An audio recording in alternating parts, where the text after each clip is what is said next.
boards across Washington, D.C. Our programming is free to all of the kids who participate. We work primarily with 3rd through 8th graders, although we do support some younger and older students as well. More than 95% of our participants are children of color, nearly 40% are girls, and approximately 80% qualify for free or reduced lunch. Now, I know all of you up here know a lot about DC scores, so I will not repeat all of our basic information. Let me share why I'm here specifically today. This year, we're employing nearly 200 coaches. 85% of those are school day staff doing their second shift with us. We train all of them in both our curriculum and positive youth development practices, training that complements what they're getting in their professional education with school. And these teachers repeatedly tell us that being part of DC Scores fundamentally changes for the better their own relationship with the school and their students' relationship with the school, their students' families' relationship with the school, and the school culture overall. We survey our coaches, so I actually have data for you on this. 96% of our coaches report that DC Scores has made a positive impact on their own connection to the school community. 97% report that DC Scores has made a positive impact on their ability to engage students, not just during our program, but during the school day as well. And 86% report that DC Scores has a positive impact on their school's culture. And this is important because in most of our schools, we do not work with all of the children or all of the teachers. We work with a subset in the out-of-school time hours.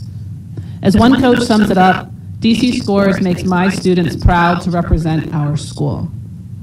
We appreciate the fact that OSSE recognizes the importance of expanded learning programs like ours on kids' school, health, and life outcomes, and the powerful role that community partners like DC Scores can play in supporting academic outcomes as well.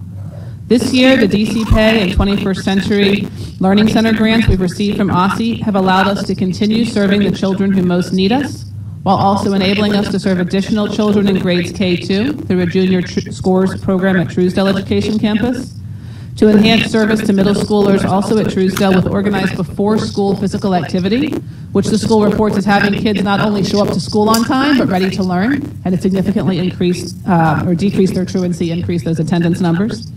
To expand the ways we engage and support parents, and to enhance our own ability to measure program impact, which matters not just because we care about how we're doing, but because we use that information to feed back to making our program the best it can be, and to improve the on-the-ground experience for kids. One great example of DC Scores' value to school communities is Turner Elementary. Turner's principal, Eric Bethel, was a DC Scores coach at Marie Reed for 8 years when he was a teacher and administrator there. When he moved to Turner, he asked us to come along as well, and we started a DC Scores team for him. In partnership with Principal Bethel, we applied for and received a DC Pay grant to help fund the launch of our DC Scores team there and to build Turner's capacity to support the health and wellness of all students. We were thrilled just a couple weeks ago to learn that DCPS awarded Principal Bethel a 2017 Rubinstein Award for Outstanding Principal for highly effective leadership.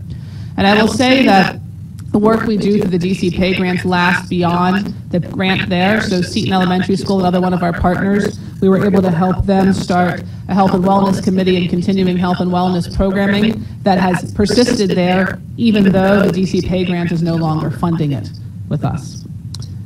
I'd like to close with a poem written last fall by Ania, an 11-year-old fifth grader at Thomas Elementary, which is another site supported by a DC Pay grant.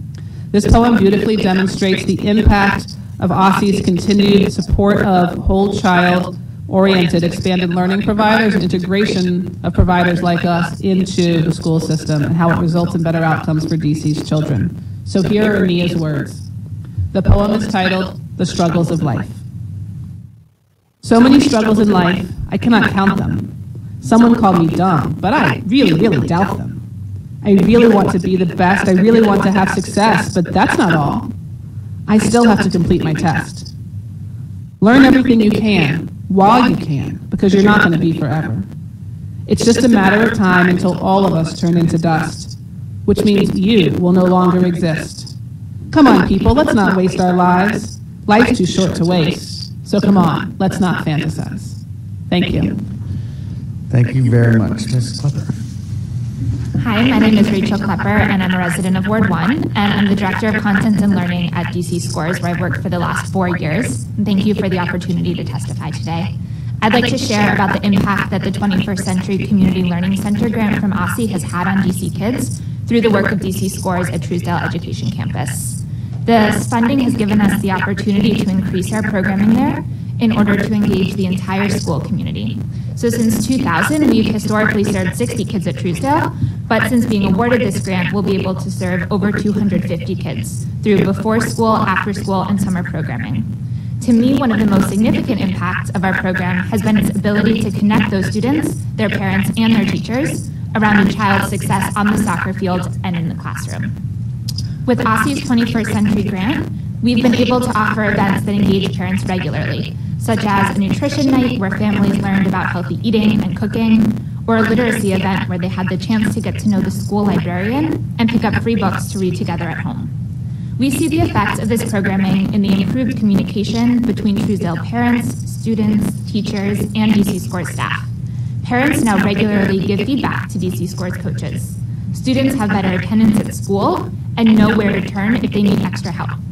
The coaches and all school staff know to help every student grow and take risks with the support of their community. And both students and parents feel immense pride to be part of Truesdale and DC Scores communities, and they can rely on us to provide a safe space. Last November, at the request of a few parents in the community, we held a Parents vs. Students soccer game on a Saturday morning. And this event fell the week after the election, so I knew that parents would be coming with many different emotions. But that morning, they showed up, bringing their children and friends, soccer cleats, and food to share. And families had the chance to be physically active together. A few students even taught the rules of soccer to their parents who had never played before. Truesdale teachers and DC Scores staff members showed up too, forming stronger relationships that will carry over into the school day and facilitate families' participation in their children's academic growth.